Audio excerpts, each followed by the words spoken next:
নতুন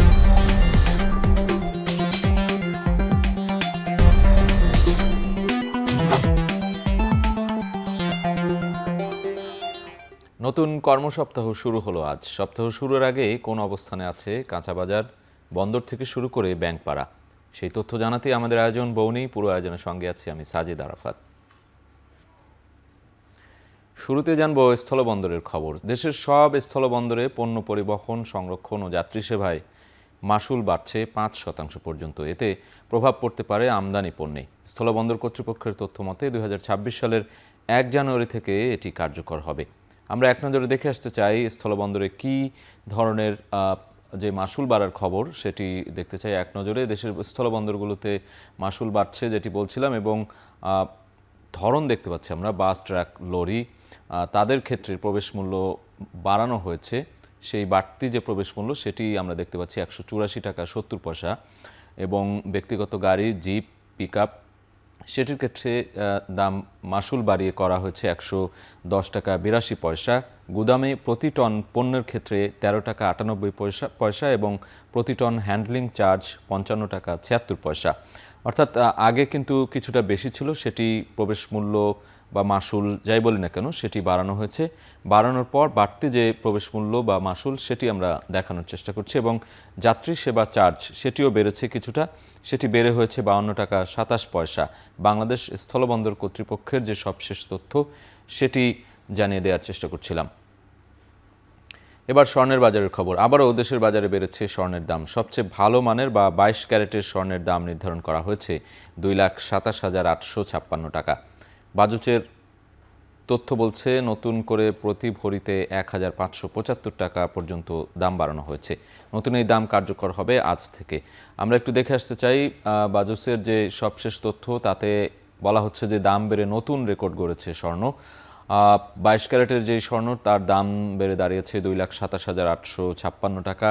21 ক্যারেটের স্বর্ণের দাম বেড়ে দাঁড়িয়েছে 2,17,534 টাকা, এবং 18 ক্যারেটের স্বর্ণের দাম দেখছি আমরা 1,86,449 টাকা। এছাড়া সনাতন যে স্বর্ণ রয়েছে সেটির দাম অন্যগুলোর তুলনায় কিছুটা কম, 1,55,423 টাকা। এটি নতুন রেকর্ড বলা হচ্ছে স্বর্ণের দামে। এবং পরবর্তীতে আমরা একটু রূপার দাম দেখতে চাই। রূপার দামেও কিন্তু পরিবর্তন এসেছে, সেটি এক নজরে দেখতে পাচ্ছি। স্বর্ণের পাশাপাশি ঊর্ধ্বমুখী রূপার দামও, 22 ক্যারেটের যে রূপা সেটি কিছুটা দাম বেড়েছে, দাম বেড়ে দাঁড়িয়েছে 6,065 টাকা, এবং 21 ক্যারেটের রূপার দাম 5,774 টাকা।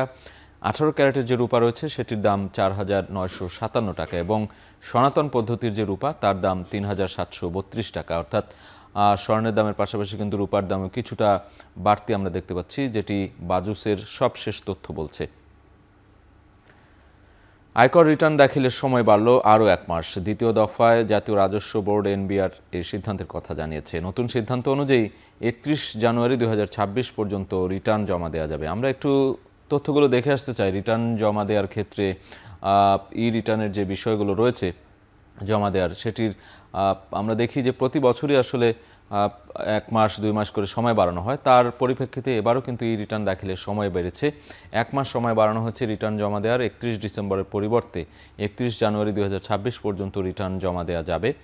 এবং এনবিআরের তথ্য বলছে বর্তমানে দেশে 1,15,00,000-এর বেশি কর শনাক্তকর নম্বরধারী আছেন, অর্থাৎ টিআইএনধারী যারা রয়েছেন সেটির সংখ্যা 1,15,00,000-এর বেশি, এবং করযোগ্য আয় থাকলে টিআইএনধারীদের রিটার্ন দিতে হয়, এটি বাধ্যতামূলক। 2025-26 অর্থ বছরে এখন পর্যন্ত 26 লাখের বেশি করদাতা অনলাইনে ই রিটার্ন জমা দিয়েছেন। এটি এনবিআরের তথ্য, সেটি আমরা জানিয়ে দিচ্ছি। Bank transfer, debit card, credit card, bKash, রকেটের সার্ভিস অ্যাপ দিয়ে দেয়া যাবে অনলাইনে রিটার্ন। এই যে রাজস্ব বোর্ড বা এনবিআর তাদের তথ্য মতে আমরা জানিয়ে দেওয়ার চেষ্টা করলাম যে ই রিটার্ন জমা দেওয়ার 1 মাস সময় বেড়েছে সেটি। এবারে ব্যাংকের খবর জানতে চাই। একীভূতকরণ প্রক্রিয়ায় আওতাভুক্ত 5 ইসলামী ব্যাংকের আমানতকারীদের হিসাব স্থানান্তর প্রক্রিয়া চূড়ান্ত পর্যায়ে রয়েছে। নবগঠিত সম্মিলিত ইসলামী ব্যাংকের হিসাবে স্বয়ংক্রিয়ভাবে স্থানান্তর হবে। এর ফলে আমানতকারীরা চেক বইয়ের মাধ্যমে সর্বোচ্চ 2 লাখ টাকা পর্যন্ত উত্তোলন করতে পারবেন। আমরা একটু দেখে আসতে চাই সেই তথ্যগুলো কি রয়েছে। আসলে 5টি ব্যাংক একীভূতকরণের যে প্রক্রিয়া সেটি কিন্তু অনেক দিন ধরে চলমান রয়েছে, এবং সবশেষ আমানতকারীর যে হিসাব সেটির স্থানান্তর প্রক্রিয়াও চূড়ান্ত আমরা দেখতে পাচ্ছি এবং 5 ইসলামী ব্যাংকের আমানতকারীদের হিসাবে স্থানান্তর প্রক্রিয়া চূড়ান্ত পর্যায়ে, এটি বাংলাদেশ ব্যাংক বলছে সবশেষ যে তথ্য। এবং আগামী সপ্তাহের মধ্যে গ্রাহকদের ব্যাংক হিসাব নবগঠিত যে সম্মিলিত ইসলামী ব্যাংকের হিসাবে স্বয়ংক্রিয়ভাবে স্থানান্তর হবে বলে বলা হচ্ছে। এর ফলে আমানতকারীরা চেক বইয়ের মাধ্যমে সর্বোচ্চ 2 লাখ টাকা পর্যন্ত উত্তোলন করতে পারবেন। 5 ব্যাংকে এখন পর্যন্ত 75 লাখ আমানতকারীর জমা আছে 1,42,000 কোটি টাকা এবং বিপরীতে ঋণ রয়েছে 1,93,000 কোটি টাকা। এছাড়া খেলাপি ঋণের পরিমাণ 1,47,000 কোটি টাকা। বাংলাদেশ ব্যাংকের এই তথ্যগুলো আমরা জানিয়ে দেওয়ার চেষ্টা করলাম। 5 ব্যাংক একীভূতকরণ প্রক্রিয়ার সাথে যে ব্যাংকগুলো জড়িত তাদের এই তথ্যগুলো আমরা জানিয়ে দিচ্ছিলাম। দর্শক, সপ্তাহের শুরুতে ঢাকা স্টক এক্সচেঞ্জ ডিএসইতে লেনদেন চলছে। সবশেষ অবস্থা জানতে আমরা ডিএসইর ওয়েবসাইট রয়েছে, সেই ওয়েবসাইট দেখে নেব। আমরা দেখতে পাচ্ছি সপ্তাহের শুরুর দিন আজকে ডিএসইএক্স ইন্ডেক্সে এখন পর্যন্ত 4,888 সূচক আমরা দেখছি পয়েন্ট, এবং যেটি গত দিনের তুলনায় অর্থাৎ গত সপ্তাহের শেষ দিনে যে কার্যদিবসের যে লেনদেন তার থেকে কিছুটা বাড়তি ঊর্ধ্বমুখী আমরা দেখতে পাচ্ছি। এখন 1:38 বাজে। আমরা জানি যে দুপুর 2:30 পর্যন্ত ডিএসসি লেনদেন হয়, সেই পর্যন্ত এটি ঊর্ধ্বমুখী থাকবে নাকি নিম্নমুখী সেটি এখনও বলা মুশকিল। তবে এখন পর্যন্ত আমরা সবশেষ যেটি জানিয়ে দিচ্ছি, ডিএসইএস ইন্ডেক্স আমরা যেটা সরিয়া ভিত্তিক লেনদেন, সেখানে দেখছি 1007 সূচকের পয়েন্ট এবং সেটি অনেকটাই নিম্নমুখী গত দিনের চেয়ে। এবং ডিএস30 ইন্ডেক্সে আমরা দেখছি 1873 পয়েন্ট, সেটিও কিন্তু নিম্নমুখী। আমরা একটু গত দিনের তুলনায় যদি করি, নিচে দেখতে পাচ্ছি ডিসেম্বর 24-এর যে সবশেষ বৃহস্পতিবার যে কার্যদিবস ছিল, সেখানে 3টি ধরনের লেনদেন সেটি কিন্তু 3টি ঊর্ধ্বমুখী ছিল এবং আজকে সেই তুলনায় 2টির কিন্তু অবস্থা দেখছি আমরা নিম্নমুখী। এবং সরিয়াভিত্তিক যে লেনদেন 1008 পয়েন্ট ছিল সূচক গত বৃহস্পতিবার এবং সেটি আজকে 1007 দেখছি আমরা। এবং এখন পর্যন্ত আজকে 277 কোটি টাকা লেনদেন হয়েছে। হয়তো এই লেনদেনের পরিমাণ ওঠানামা করবে, কেননা শেয়ার বাজার যথারীতি প্রতি ঘন্টায় প্রতি মিনিটে আসলে লেনদেন ওঠানামা করে। সেই জায়গা থেকে এখন পর্যন্ত 277 কোটি টাকা লেনদেন হয়েছে এবং 191টি কোম্পানির শেয়ারের দর বেড়েছে, 106টি কোম্পানির শেয়ারের দর কমেছে এবং 94টি কোম্পানির শেয়ারের দর এখনও অপরিবর্তিত রয়েছে। এবং লেনদেনের যে পরিমাণ সেটি আমরা যদি গত দিনে দেখি, 338 কোটি টাকা লেনদেন হয়েছিল, সেই তুলনায় আজকে কিন্তু এখন পর্যন্ত লেনদেনের পরিমাণ অনেকটাই কম, 277 কোটি। যদিও এখন 1 ঘন্টা লেনদেনের বাকি রয়েছে, সেই জায়গা থেকে বলা যায় যে এটি আসলে বাড়তেও পারে কিংবা আরও কমার সম্ভাবনা কম, বাড়তেই পারে নিঃসন্দেহে। তবে সেটি গত দিনের তুলনায় কতটা বাড়বে কিংবা তার সমান হবে কিনা সেটি আসলে বলা মুশকিল। আমরা গত দিনে 4,883 পয়েন্ট দেখতে পাচ্ছি সূচক ডিএসইএক্স, সেটি আজকে কিন্তু বেড়ে দাঁড়িয়েছে 4,888, অর্থাৎ এটি ঊর্ধ্বমুখী রয়েছে। তো দুপুর 2:30 পর্যন্ত লেনদেন চলবে। আমরা সবশেষ যে আপডেট সেটি জানিয়ে দেওয়ার চেষ্টা করলাম। ডিএসইতে যে লেনদেন চলছে সেই লেনদেনের পরিমাণ জানাচ্ছিলাম। মাঠ জুড়ে এখন শুধুই হলুদ আর হলুদ। বিস্তীর্ণ জনপদ জুড়ে সরিষা ক্ষেতের এই হলুদ আভা যেমন মুগ্ধতা ছড়াচ্ছে, তেমনি এই মাঠ ঘিরেই তৈরি হচ্ছে কৃষি অর্থনীতির নতুন সম্ভাবনা। সরিষার আবাদ নিয়ে জানাতে কুষ্টিয়া থেকে যুক্ত হচ্ছেন সহকর্মী মেজবাউদ্দিন পলাশ। আমরা পলাশের সাথে যুক্ত হতে চাই। পলাশ, আপনার পেছনে প্রান্তর জুড়ে হলুদ আভা আমরা দেখতে পাচ্ছি, সরিষার ক্ষেত। জানাবেন যে কি পরিমাণ, কত হেক্টর জমিতে সরিষা এবার চাষ হয়েছে, সেখানকার কৃষকরা কি বলছেন?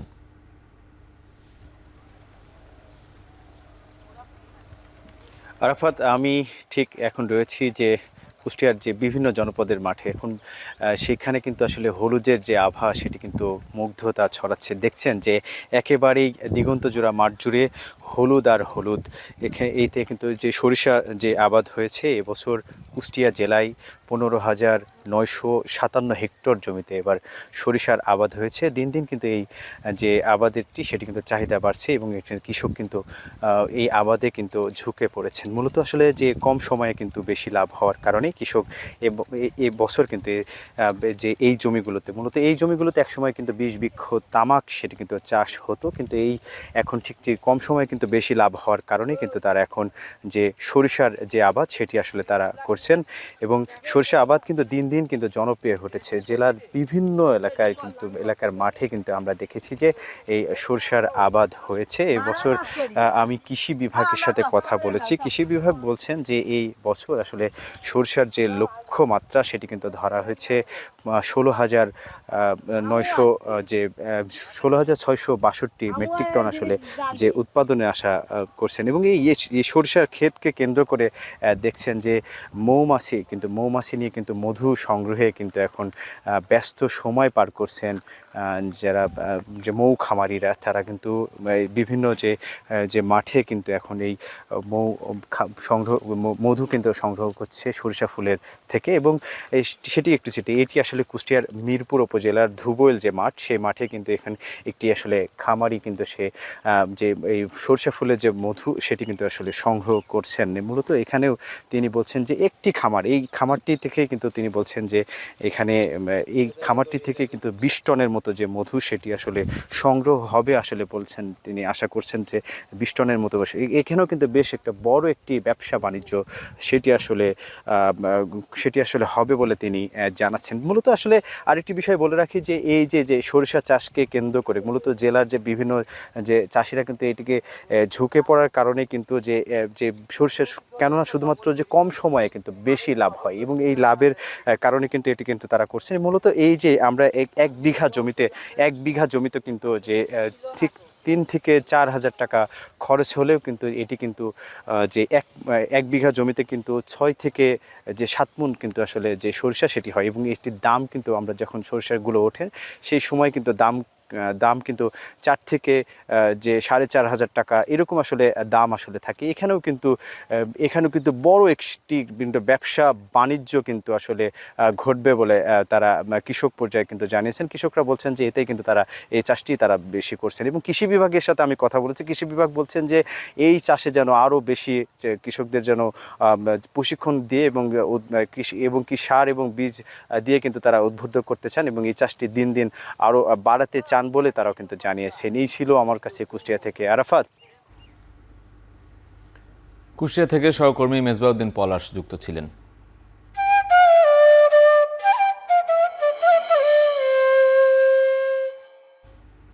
সিলেটের বাজারে সয়াবিন তেল ও পেঁয়াজ বাদে অন্য সব পণ্যের দাম স্থিতিশীল রয়েছে। সপ্তাহ ব্যবধানে কেজি প্রতি 10 থেকে 15 টাকা কমলেও এখনও স্থিতিশীল নয় পেঁয়াজের বাজার।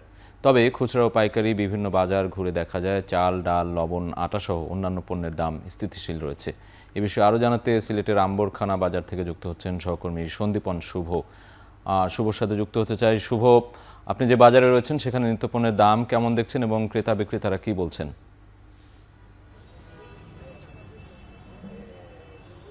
সাজিদ, আমি যেখানে রয়েছি সেটি হচ্ছে আম্বরখানা বাজার এবং আমরা বেশ কয়েকটি খুচরা এবং পাইকারি বাজার ঘুরে দেখেছি। সয়াবিন তেলের দামের ঊর্ধ্বগতি অবশ্যই আপনি জানেন যে এ মাসের 7 ডিসেম্বর কিন্তু দাম বৃদ্ধি করা হয়। ব্যবসায়ীদের দাবি ছিল আসলে তাদের দাম বৃদ্ধি করা এবং 6 টাকা বাড়ানো হয় সয়াবিন তেলের দাম এবং পাম অয়েলের দামও কিন্তু একই সাথে বৃদ্ধি করা হয়। আমি সয়াবিন তেলের দাম দিয়ে শুরু করতে চাই। 189 টাকায় যে সয়াবিন তেলটি বিক্রি করা হতো সেটি কিন্তু 195 টাকা সরকার নির্ধারণ করে দেন। কিন্তু আমরা প্রত্যেকটি কোম্পানির তেলগুলো দেখলাম যে তাদের মোড়কে বা গায়ে লেখা আছে যে 198, 199 এরকম বা 200 টাকায় অনেকে বিক্রি করছে কিন্তু এই খুচরা বাজারগুলোতে এবং এই নিয়ে কিন্তু আসলে গ্রাহকরা অসন্তুষ্ট বলা চলে। একই সাথে পাম অয়েলের কথা যদি বলি, পাম অয়েলেরও কিন্তু বাজারের একই অবস্থা। পাম অয়েল কিন্তু এই বাজারে আমরা দেখতে পাচ্ছি ফয়েল প্যাক যেগুলো সেগুলো 160 টাকায় বিক্রি হচ্ছে এবং সেটি কিন্তু আগেও আমরা দেখেছি যে গত মাসে 150-এর কমে কিন্তু বিক্রি হচ্ছিল, অর্থাৎ এক লাফে কিন্তু 10 থেকে 15 টাকা বেড়ে গেছে। এবং যদি আমি তেলের কথা আরেকটু বলতে চাই, সেক্ষেত্রে বোতলজাত যে পাম অয়েল রয়েছে বা ভেজিটেবল অয়েল যেগুলো বলা হয় সেগুলো কিন্তু 180 টাকায় পৌঁছে গেছে। অর্থাৎ এগুলো কিন্তু আগে 160 থেকে 165 টাকায় পাওয়া যেত, সেগুলো হয়ে গেছে 180 টাকা এবং সয়াবিন তেলের দাম তো বৃদ্ধি পেয়েছেই। পাশাপাশি আপনি যেমনটি বলছিলেন যে পেঁয়াজের কথা, পেঁয়াজ কিন্তু কিছুটা দাম কমেছে, 10 থেকে 15 টাকা কমেছে, যদিও স্থিতিশীল নয় বাজার, কারণ দেশি পেঁয়াজের যে সংকট সেটি কিন্তু এখনও রয়েছে। তবে এলসির পেঁয়াজ বা আমদানি করা পেঁয়াজ কিন্তু বাজারে রয়েছে এবং সেগুলোর দাম মোটামুটি অনেকটাই কমেছে। এই মুহূর্তে যদি আমি বাজার দর বলি সেক্ষেত্রে কিন্তু পেঁয়াজ 60 থেকে 65 টাকায় পাওয়া যাচ্ছে এবং এগুলো কিন্তু গত সপ্তাহে আমরা দেখেছিলাম 80 থেকে 85 টাকায় বিক্রি হতে। পাশাপাশি যদি রসুনের কথা বলি, রসুনের দামও কিন্তু স্থিতিশীল রয়েছে, 150 থেকে 160 টাকায় কিন্তু সেই রসুন বিক্রি হচ্ছে। আমি আরও কিছু পণ্যের কথা বলতে চাই, বিশেষ করে মুসুর ডাল রয়েছে, মোটা দানার যে মুসুর ডাল সেগুলো কিন্তু 110 টাকায় পাওয়া যাচ্ছে। এগুলো স্থিতিশীল রয়েছে, 105 থেকে 110 টাকার মধ্যে মোটা দানার মসুর ডাল পাওয়া যাচ্ছে। পাশাপাশি যদি একটু সরু দানার কথা বলি বা চিকন দানার কথা বলি সেক্ষেত্রে কিন্তু দাম অনেকটাই বেশি আছে, 160 টাকায় বিক্রি হচ্ছে। গরু দুধের কথা যদি বলতে হয় সেক্ষেত্রে মাক্স অলরাউন্ডার মাক্স যে দুধ রয়েছে সেগুলো কিন্তু 820 টাকায় বিক্রি হচ্ছে। এর পাশাপাশি যদি আলুর কথা বলি, আলুর দামও কিন্তু বেশ স্থিতিশীল রয়েছে, আজকের বাজারে মাত্র 18 থেকে 20 টাকার মধ্যেই পাওয়া যাচ্ছে। এক কথায় যদি আমি বলতে হয় সেক্ষেত্রে সয়াবিন তেল, পাম অয়েল, এই যে ভোজ্য তেল বাদে আসলে সবগুলো পণ্যেই মোটামুটি স্থিতিশীলতা বিদ্যমান রয়েছে। তবে আমরা শেষ মুহূর্তে যেটি খবর পেয়েছিলাম যে আজকে থেকে নতুন চাল যেগুলো সেগুলোর দাম কমলেও পুরাতন চাল যেগুলো রয়েছে সেগুলোর দাম কিন্তু অনেকটাই অর্থাৎ গত সিজনের যে চাল রয়েছে সেগুলো কিন্তু দাম অনেকটাই বৃদ্ধি পাচ্ছে। সাজিদ, এই ছিল আসলে আমার কাছে সিলেটের নিত্যপণ্যের বাজার থেকে সর্বশেষ। সিলেটের নিত্যপণ্যের বাজারের খবরাখবর জানাচ্ছিলেন সহকর্মী সন্দীপন শুভ। দর্শক, শেষ করছে আজকের বউনি। এখন টেলিভিশন ওয়েবসাইটে দেখতে ভিজিট করুন www.ekhon.tv। এছাড়া ফেসবুকে দেখতে ভিজিট করতে পারেন facebook.com/tv.ekhon। ইউটিউবে দেখতে ভিজিট করতে পারেন youtube.com/c/ekhon tv।